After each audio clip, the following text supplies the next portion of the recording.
Okay, well, I'm done plastering the foam. Um, as you can see, it's all done.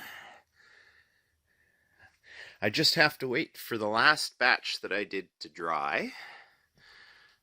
I added my name and the date behind where the dartboard's gonna go.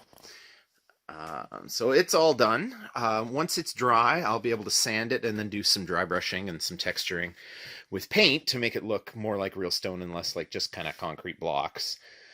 In the meantime, while I'm waiting for it to dry, what I'm going to do is start distressing the wood that's going to go up. So I did one piece here already, and I kind of got a bit more to do to it, but it's going to involve basically just taking out aggression on the boards with a hatchet, a hammer, a couple of hammers, a blowtorch, chain if I can find some.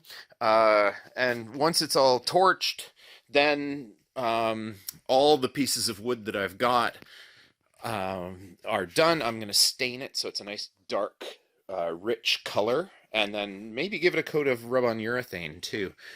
But yeah, so that's what I'm going to be doing for the next little while, is just pounding on some wood and with a hammer and axes and blowtorch and all the rest of that stuff.